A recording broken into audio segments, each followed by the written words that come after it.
On New Year's Day, everyone got gifts, except me. Mom said, "You're old. No one here wants you." My sister laughed.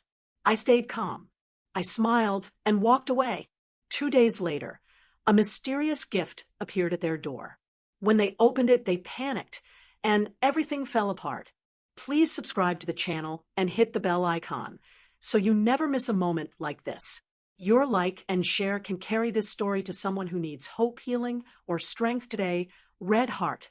My name is Jasmine Caldwell. I'm 29 years old, and on the morning of December 26th, I discovered exactly how much I matter to the people who raised me. I showed up at my parents' house that morning with homemade cinnamon rolls, the recipe I'd spent 2 years perfecting, and a bottle of expensive vanilla extract I'd brought back from a work trip to Madagascar. The house smelled like pine needles and expensive candles. Torn gift wrap covered every surface, and everyone was in that lazy, satisfied post-holiday glow. My mom was showing off a new stand mixer. My dad was scrolling through photos on his new tablet. My sister was already modeling a leather jacket for her Instagram story. And my nephew was building something complicated with a robotics kit. My name never came up. I sat on the arm of the couch and waited. 10 minutes. 15. 20. No one handed me anything. No one asked if maybe they'd forgotten something in another room. I was furniture, wallpaper, background music in a movie about their perfect little world. Finally, I broke the silence. So, was there anything for me, or did I miss the memo? My mom turned to me with this look, half exhaustion, half irritation, like I'd just asked her to explain basic math. Why would we waste resources on you anymore? You rejected everything we built. You went off and did your own thing. You're basically a visitor who shows up out of habit. My sister didn't even look up from her phone. Honestly, Jazz, I thought you'd figured it out by now. You're not really in the same category as the rest of us. I didn't cry. I didn't yell. I stood up, placed the cinnamon rolls on the coffee table, told them to enjoy, and walked out into the cold December morning. By the time the sun set on December 26th, I was back in my apartment in Denver, staring at the financial monitoring system I'd built 3 years earlier, the one that tracked every dollar flowing through their chain of boutique yoga studios. The system they'd signed off on. The system they'd forgotten I controlled. And by 9:15 the next morning, December 27th, a single overnight package arrived on their doorstep that would crack their world wide open. If you want to know what was inside that package and how the daughter they treated like a ghost ended up holding all the cards, stay with me. 6 years earlier, I was 23, broke by most standards, but somehow the only person in my family who understood we were months away from total collapse. Back then, Caldwell Wellness Studios, the boutique yoga chain my grandmother had started in Boulder, was hemorrhaging money in ways that would have been funny if they weren't so catastrophic. My mom, Patricia, ran day-to-day operations like she always had, on vibes and wishful thinking. My dad, Gregory, kept approving expensive renovations we couldn't afford.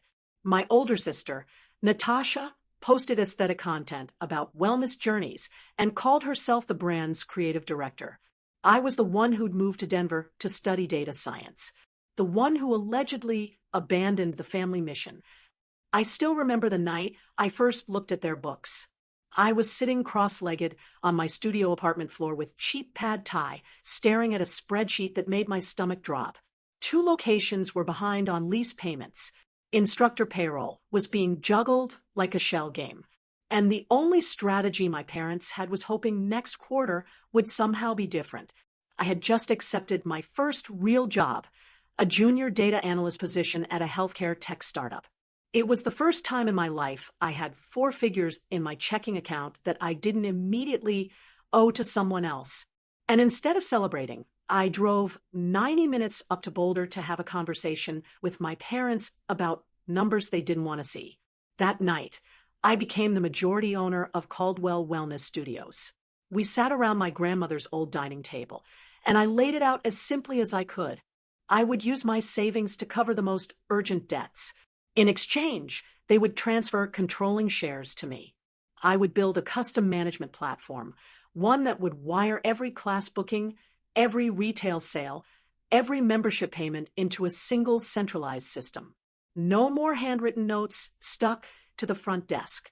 No more mystery cash that never quite made it to the bank. My mom hated the idea of me, the daughter who chose algorithms over alignment, being the one with access to everything. But she hated the idea of bankruptcy more.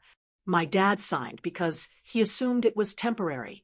Natasha signed because mom told her to. I drove back to Denver the next morning and started building. For 8 months, I split my life in half. During the day, I analyzed patient data and built predictive models for my employer. At night, I coded the Caldwell dashboard, a system that pulled live data from the booking software at every studio, logged every transaction, matched it against deposits, flagged anomalies. When it finally went live, I sat in the back office of the flagship Boulder studio with my laptop while my mom checked in a morning class. Every credit card swipe, every Venmo payment, every cash transaction appeared on my screen within seconds. Proof that the bleeding could stop. We stabilized. Bills got paid. The threatening letters slowed down. My parents kept their house in the foothills. On paper, I'd saved the family business. In reality, I just postponed the inevitable and handed them a tool sharp enough to cut both ways. The strange thing was, nothing about how they treated me actually changed. At a studio anniversary party, thrown to celebrate our turnaround, my mom put her arm around Natasha in front of a crowd of loyal members and said, "She Caldwell Wellness, the heart and soul. We wouldn't exist without her vision." Then she glanced at me, standing off to the side with my laptop bag, and added, "And Jasmine handles the technical back end.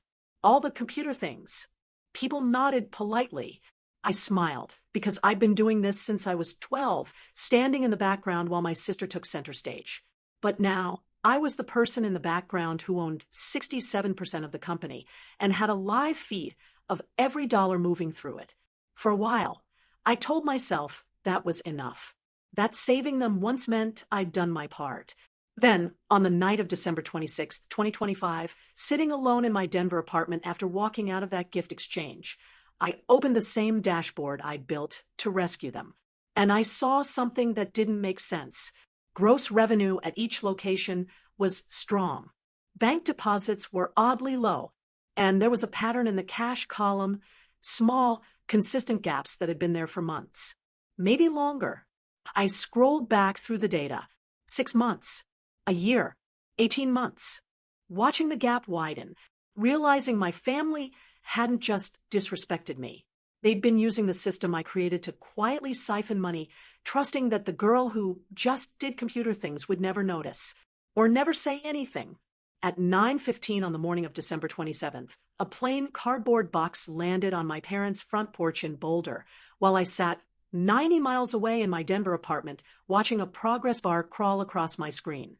The night before, after I'd seen the cash discrepancies in the dashboard, I'd stayed up until 4 a.m. exporting everything I needed, every transaction, every deposit, every missing dollar, organized into files that told the story more clearly than I ever could. I loaded everything onto an encrypted thumb drive, printed a summary report, and packed it all into that box with a single sticky note. Plug this in. JC. No explanation. Just data. A courier service picked it up from my building and drove north while I tried to decide if I was being vindictive or finally honest. In their kitchen, my mom was probably making her morning matcha. My dad scrolling through news on his tablet. My sister editing content for her wellness brand. When the doorbell rang, my nephew probably ran to the window. My sister probably carried the box inside, like it was just another late holiday delivery. She would have torn off the tape, flipped open the lid, and frozen. Inside, the thumb drive, the printed reports with the Caldwell Wellness Studios logo at the top. Page after page of columns showing revenue, deposits, and a third column labeled unaccounted. I wasn't there to see it, but I know my sister well enough to imagine her calling for our mom, her voice climbing higher with each word. My mom would have wiped her hands on a towel, annoyed at the interruption. until she saw my initials in the tiny footer at the bottom of each page. Report generated by CW Analytics/J. Caldwell. I did that on purpose. My dad would have taken the papers, flipped through them slowly, and gone pale when he realized the dates went back years. Long before that December morning, where they decided I wasn't worth a $30 candle. Somewhere in that confusion, they would have seen the line showing exactly how much money should have been deposited, and how much actually was. The difference wasn't a rounding error. It was a pattern. At some point, my mom must have grabbed her phone to call me because a notification flashed on my screen for half a second. Blocked. A moment later, my dad tried. Blocked. Then a text from my sister. Are you actually serious right now? Followed by 3 dots that disappeared into nothing because my phone filters messages from muted contacts into a folder I never check. While they crowded around the kitchen table with those pages and that thumb drive, arguing about what could be proven and what could still be hidden, I sat in my apartment and opened the same reports on my laptop. I scrolled slowly through the data, watching the numbers like I was watching an old wound finally being cleaned. For years, they'd taken me for granted, told anyone who'd listen that I was just the kid who played with spreadsheets while they did the real work. Now, every corner they'd cut, every dollar they'd skimmed, was laid out in a format designed to be understood by auditors, accountants, and tax investigators. I still hadn't decided exactly who I was going to send it to, but I knew one thing with absolute clarity. For the first time in my life, my family needed something from me far more than I needed anything from them. Part 2, The Sister's Gambit. My sister showed up at my apartment in Denver 2 days later like nothing had happened, like we were just 2 normal siblings grabbing coffee after the holidays. I watched her through the peephole for a moment, standing in the hallway in her $400 Lululemon jacket, reusable water bottle in one hand, phone in the other, looking more like a wellness influencer on a brand trip than someone whose entire world had just been dissected on paper. When I opened the door, she smiled too wide and said, "Jazz, we need to talk." My first instinct was to close it again. Instead, I stepped aside and let her in. She made a slow loop around my living room, commenting on the view of the mountains, the framed certificate from a data science competition, the dual monitors on my desk, like she was seeing evidence that my life existed for the first time. Then she set down her water bottle and dropped the performance. "Mom's losing it," she said, her voice tight. "Dad, too. They saw your name on those reports. They know it came from you." I leaned against the kitchen counter and waited. She kept going, "Faster now.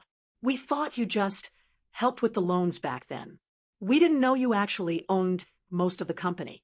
We didn't know you had some kind of backdoor into everything. That's not how any of this works." I said quietly, "You all sat at that table. You all signed the documents. You knew exactly what I was offering and what I was getting in return." She waved that away like it was an irrelevant detail. "They're saying this could blow up into a massive tax issue, that you're making a huge deal out of nothing, out of one bad holiday." My chest tightened. Nothing. One bad holiday. I saw it again. My mom's face on December 26th, looking straight through me while everyone around me opened gifts. The way my sister had laughed. Something settled into place inside me. Natasha must have seen it on my face because she switched tactics immediately. "Look," she said, dropping her voice into something softer. "You know how things work in small businesses. Cash is just easier sometimes. Everyone does it. And Dylan," she gestured vaguely, referring to my nephew. "He finally has friends at his school. He's thriving there. If this gets worse, we could lose the house, the studios, everything. Do you really want to be the reason he has to pack up his room and start over somewhere new?" I almost laughed. It was so textbook. When we were kids, Mom used to pull the exact same move, wrapping every argument in guilt and family and tradition until you couldn't tell where your actual feelings ended and hers began. I thought about Dylan with his Lego robotics and his gap-toothed smile, about how he had nothing to do with any of this. For a second, my resolve wavered. Then I remembered the numbers on my screen. Years of underreported income. Years of them signing my name as an officer on tax documents while quietly pocketing cash from the business I'd saved. You're not putting this on an 11-year-old, I said quietly. You and Mom and Dad made these choices. Not him. She shook her head like I was being irrational. You've changed, Jasmine. You left. You picked data and strangers over your own family. And now you're punishing us because we didn't throw you a parade every time you came home. There it was. The old script. I walked away from the only thing that mattered. I was ungrateful. I owed them loyalty forever because we shared DNA. I thought about a summer afternoon when I was 16, sitting in the back office of the original Caldwell studio with a beat-up laptop balanced on a folding chair.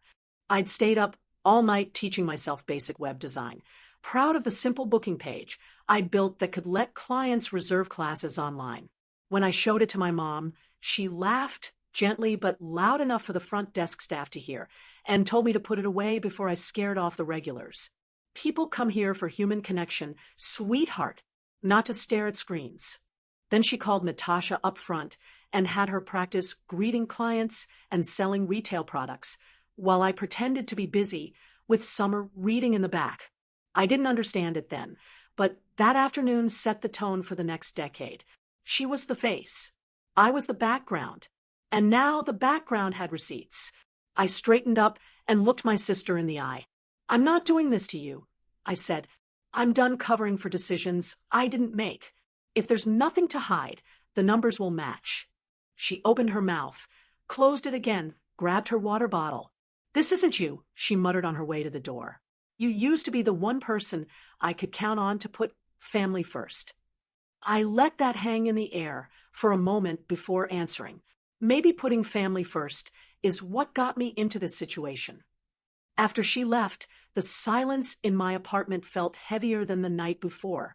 I sat down at my desk, opened my laptop, pulled up everything I'd exported.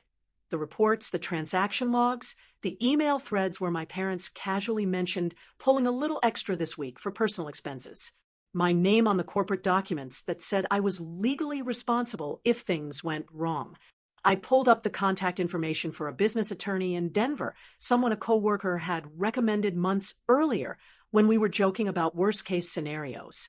This time, it wasn't a joke. I explained who I was, what I'd built, what I'd found. Then I asked the question I'd been avoiding since the moment I saw that first discrepancy. If I know there's tax fraud happening in a company where my name is on the paperwork and I stay quiet, does that make me complicit? She didn't sugarcoat it. It doesn't look good, she said. And if this blows up later, they will absolutely try to make you the scapegoat.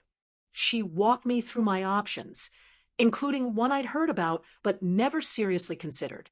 The IRS whistleblower program. I spent the rest of that day reading everything I could find, cross-checking requirements against my data, making absolutely sure I wasn't crossing any lines around privacy or unauthorized access. I had admin credentials. I built the system. I had every legal right to those reports. By the time the sun set over the Rockies again, I'd written out a detailed statement, attached the files, and filled out the online submission form. Not as a bitter daughter, but as a majority shareholder who no longer wanted her name attached to a lie. Clicking submit didn't feel dramatic. There was no thunderclap, no swelling music. It just felt like finally stepping out of a burning building I'd been told to pretend was fine. Maybe real family would have cared that I was suffocating inside it. 4 months later, the first white envelope from the Internal Revenue Service appeared in my parents' mailbox, and everything that had been whispered around kitchen tables suddenly had an official letterhead. I didn't see their faces when they opened it, but I heard about the panic secondhand through a former instructor who still taught at the Boulder studio. She texted me that my mom had gone completely silent mid-class, walked to the back office with an envelope, and emerged 20 minutes later with eyes so red that clients asked if everything was okay. The letter itself wasn't dramatic.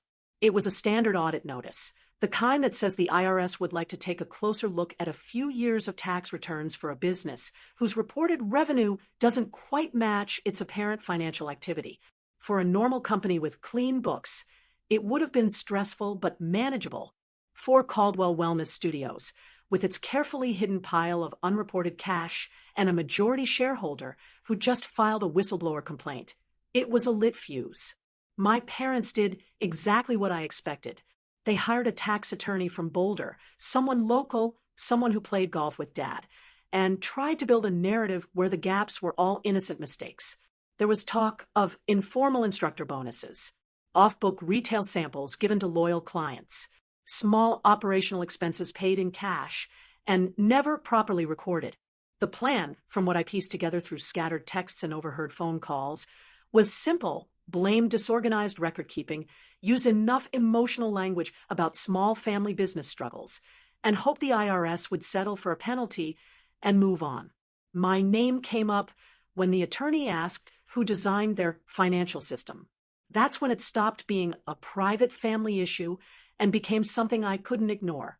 An IRS agent called me at my Denver number one afternoon while I was between meetings at work.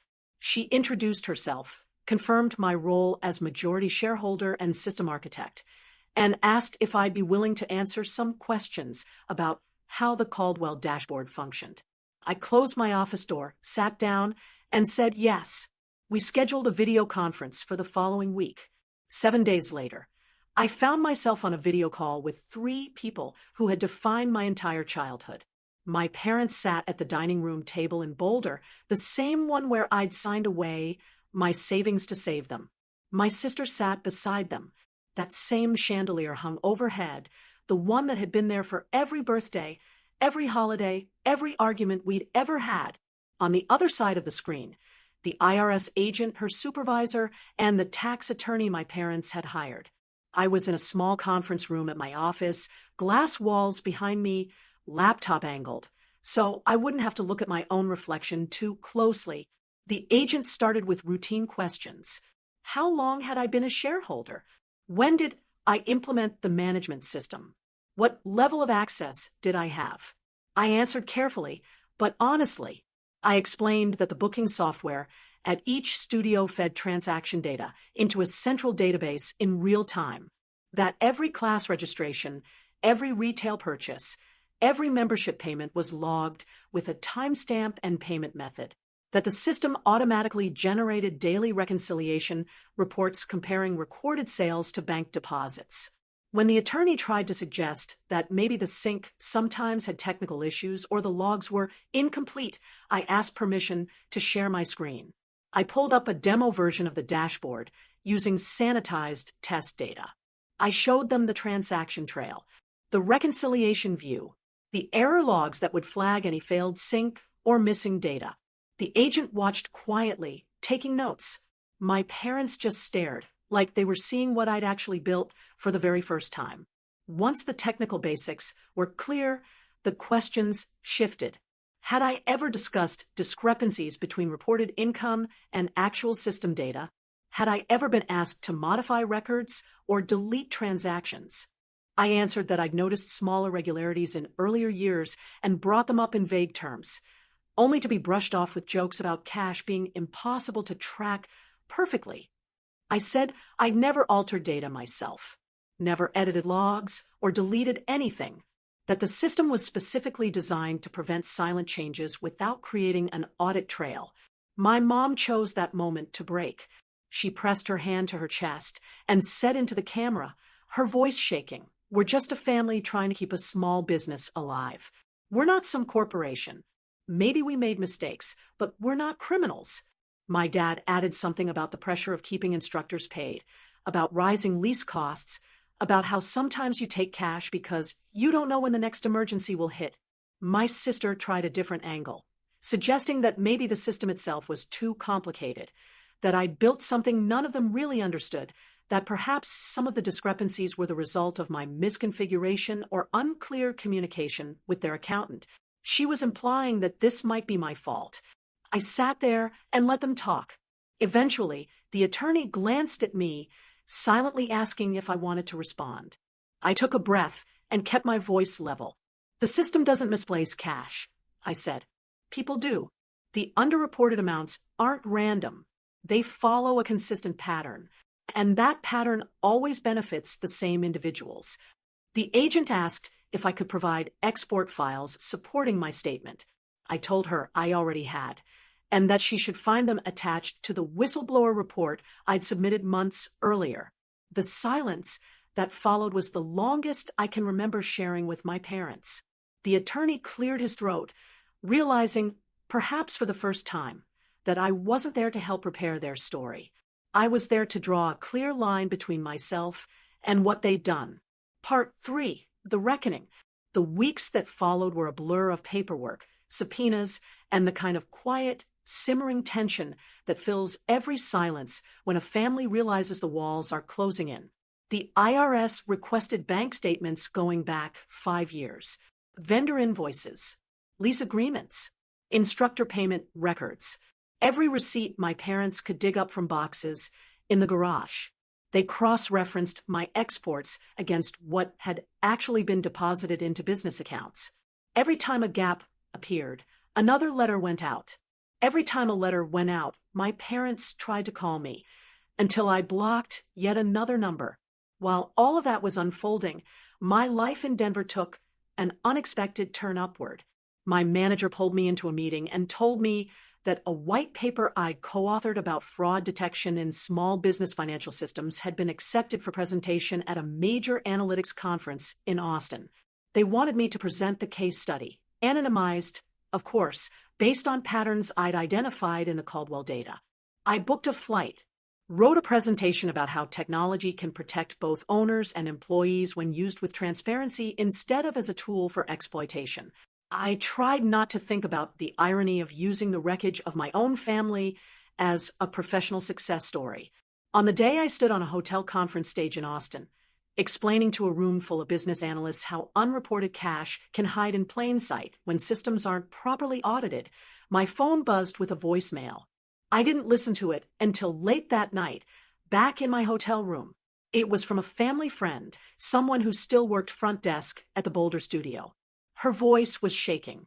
The IRS had just completed a critical meeting with my parents and their attorney. Words like intentional underreporting and civil penalties had been used multiple times in the same sentence. It was no longer a question of whether something would happen, only how severe the consequences would be, and how much of the blame they'd try to shift onto me when it all came crashing down. By the time the hammer finally fell, it was early September, that brief window of Colorado autumn, when the air turns crisp and everything feels sharper, clearer. I was at my desk in Denver when the email came from the IRS agent. The audit was complete. The underreported income was not a misunderstanding, not a record-keeping error. It was systemic, intentional, and it was going to be treated accordingly. A few days later, that same family friend sent me a photo of another thick envelope on my parents' kitchen table.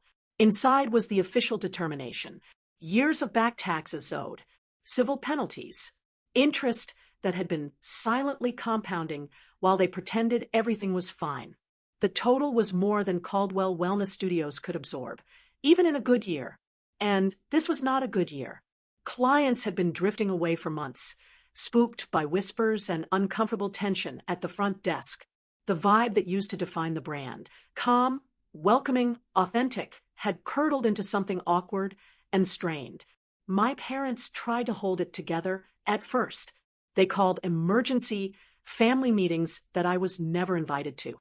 They talked to banks about restructuring loans. They reached out to landlords about rent deferrals. They appealed to anyone who would listen about being unfairly targeted. None of it changed the math. Within weeks, the for-lease signs started going up. First, it was the smallest studio, the cozy one in the Arts District, where I used to do homework in the corner while my grandmother taught evening classes. Then the flagship location in downtown Boulder, the one my mom always called her second home. They sold equipment at steep discounts, furniture for a fraction of what it was worth. Anything to scrape together enough cash to keep the penalties from swallowing them completely. The house went next, the beautiful craftsman-style home in the foothills, the one with the view of the Flatirons, the one that had hosted every Thanksgiving and birthday I could remember. The place I'd driven away from on December 26th with a box of cinnamon rolls no one had touched. They packed decades of family photos into boxes and moved into a small rental townhouse on the east side of Boulder. Somewhere cheaper, somewhere quieter, somewhere no one would look at them the way they used to. The fallout didn't stop with money. My dad started seeing a cardiologist after a routine checkup revealed dangerously high blood pressure, stress-induced, the doctor said. He was put on medication and told to reduce life stressors, which would have been funny if it weren't so bleak. My mom stopped posting her cheerful morning intentions on social media because there was no studio backdrop left that belonged to her. The clients she used to greet by name had moved on to other studios. The women she used to brunch with, the other small business owners she bonded with over struggles and successes, quietly stopped inviting her. Natasha tried to pivot her content away from the family brand. She posted vague self-care journey content and motivational quotes. But sponsors who'd once paid her for wellness partnerships quietly ghosted when they realized the yoga empire behind her image was now a cautionary tale. The cracks in her marriage, always there, but manageable when money wasn't an issue, split wide open under the financial pressure.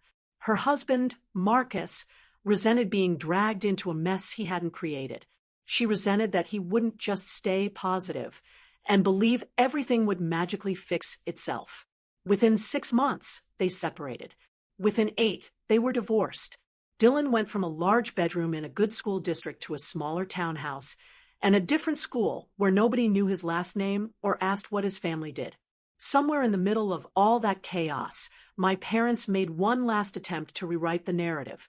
My phone rang late one night, a number I didn't recognize. I answered without thinking. "You did this." My mother's voice, hoarse and raw, like she'd been crying for hours. "You tore this family apart over some numbers on a screen, over hurt feelings from one holiday. We lost everything because you couldn't just let it go." I didn't hang up. I let her talk. My dad came on the line next, quieter but no less bitter. He talked about friends who no longer called, about longtime instructors who'd found work elsewhere, about the weight of knowing everyone in their community now saw them differently. At the end, he said, "You know, they never would have looked this closely if you hadn't pointed them in our direction. You turned in your own parents. That has to mean something to you." "It does," I said quietly. "It means I'm not willing to go down for choices I didn't make. You signed my name on those tax returns. You used my system to hide income and assumed I'd stay quiet because we share DNA. That was your gamble. You lost." There was more arguing, more appeals to loyalty and tradition. But nothing they said changed the fact that the IRS had made its determination and Caldwell Wellness Studios was finished. When the call finally ended, I sat there staring at my reflection in the darkened screen of my laptop, and I felt something I hadn't felt in years. Not triumph, not satisfaction, just a clean, sharp kind of relief. I was free.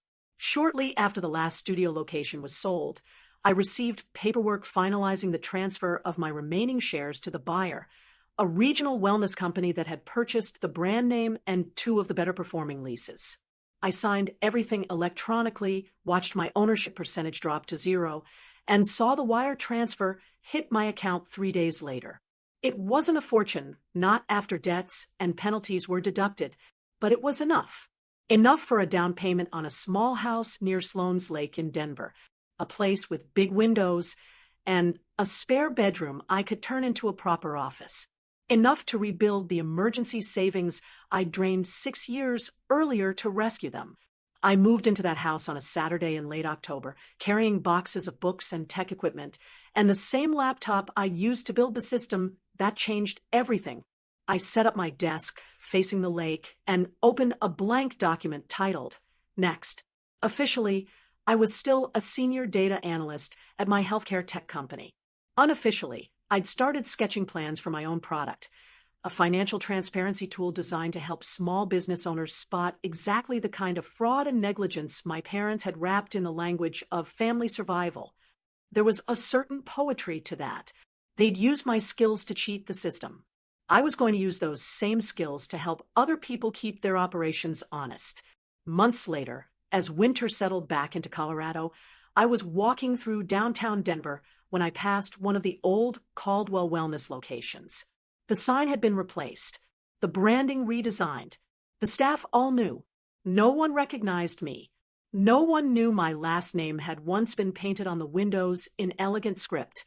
I stood there for a moment, watching clients walk in and out, and felt a strange mixture of grief and gratitude. The place that had defined my childhood was gone. The version of me that needed their approval had disappeared with it. The people who'd hurt me had paid a price I didn't have to personally collect. I turned and kept walking toward a life that finally felt like mine. The first morning I woke up in my house by the lake, light came in soft and golden through the blinds.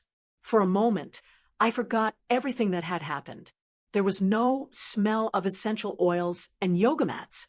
No distant sound of my mother's voice welcoming clients with performative warmth. Just quiet. My own coffee. My own space. My own name on the mortgage.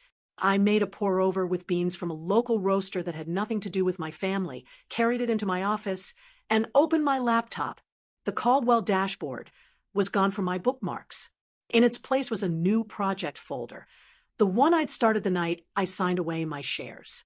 A tool for small business owners who wanted transparency instead of convenient blind spots. A system designed to protect honest people from the exact kind of shortcuts my parents had convinced themselves were normal. Building it felt oddly healing. Every line of code was a small reversal of what had been done with the last system I'd built. Instead of enabling hidden transactions, this one highlighted risk patterns. Instead of making it easy for owners to skim, it made it easy for employees to see when something didn't add up. I went to local tech meetups, talked to other founders, listened to stories from accountants and bookkeepers who'd watched employers play games with numbers. I realized my family wasn't unique. The only unusual thing was that someone on the inside had both the technical ability and the willingness to say, "This is wrong, and I won't carry it for you." News about my parents and sister trickled in slowly after that. I heard my mom had taken a part-time position at a mid-sized wellness center across town, working the morning shift, clocking in and out like everyone else. She no longer posted about being the heart of anything. She just taught classes and went home. My dad found work doing financial consulting for small businesses, ironic given everything, and rented a modest apartment near the CU campus. He went to doctor's appointments, took his medication, watched a lot of sports with the volume turned up too loud. The friends who used to come over for weekend barbecues sent occasional texts, then stopped. Natasha bounced between freelance wellness coaching gigs, trying to rebuild her personal brand without the Caldwell backdrop. She still smiled into the camera, still posted about radical authenticity and morning routines. But the comments were quieter. The glossy narrative of a thriving family empire had cracked, and there was no filter that could fix it. Dylan started at his new school. I saw a photo, once, forwarded to me by accident in a group text someone forgot to remove me from. His backpack, almost as big as he was. His hand in his mother's. His face turned slightly away from the camera. He looked small and braver than any kid should have to be. That night, I opened a separate savings account in his name, one he doesn't know exists yet, and set up an automatic transfer from every paycheck. It's not some grand gesture. It's just a promise to myself that if he ever decides he wants education or a fresh start, or simply a choice that isn't wrapped in guilt and obligation, there will be something waiting for him that's not tied to anyone's mistakes. People sometimes ask me if I regret what I did. They almost always phrase it the same way. Was it worth it? Did it feel good to watch them lose everything? The honest answer is complicated. It didn't feel good to watch my parents' faces crumble on that video call. It didn't feel good to hear the strain in my sister's voice when she realized there was no easy escape. It didn't feel good knowing an 11-year-old had to pack up his childhood bedroom because the adults in his life chose shortcuts over integrity.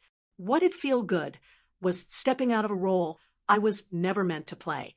I'd grown up believing I had to absorb every bad decision, patch every hole, silently carry the weight of choices I didn't make, because that's what family meant. It took an IRS audit with my name on the legal documents to understand that family without respect is just shared history and a last name.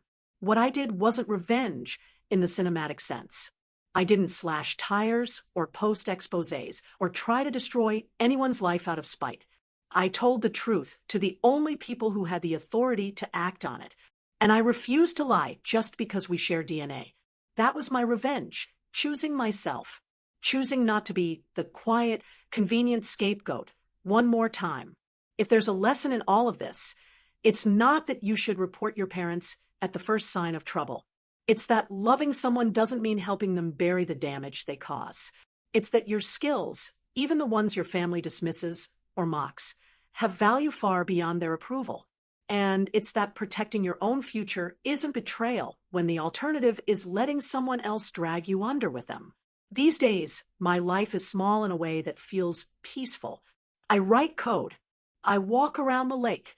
I grab coffee with friends who see me as a person, not as a problem to fix or a resource to exploit. Sometimes I still pass one of the old Caldwell locations and feel a pang, a brief flash of grief for what might have been if my family had chosen honesty over convenience. But the feeling passes. The relief stays. I didn't ruin their lives. I just stopped helping them hide the ways they were ruining their own. If you've ever been the odd one out in your family, the disappointing child, the one they only call when something needs fixing, I hope my story reminds you that you're allowed to draw a line. You're allowed to say no. You're allowed to choose a life where you're not constantly paying interest on someone else's mistakes. And if you were in my position with your name on those documents and your work twisted into a weapon against you, what would you have done? Would you have stayed quiet to keep the peace? Or would you have walked away the way I did? Think about it. And remember, the first person you owe loyalty to is the one you have to live with every single day. Yourself.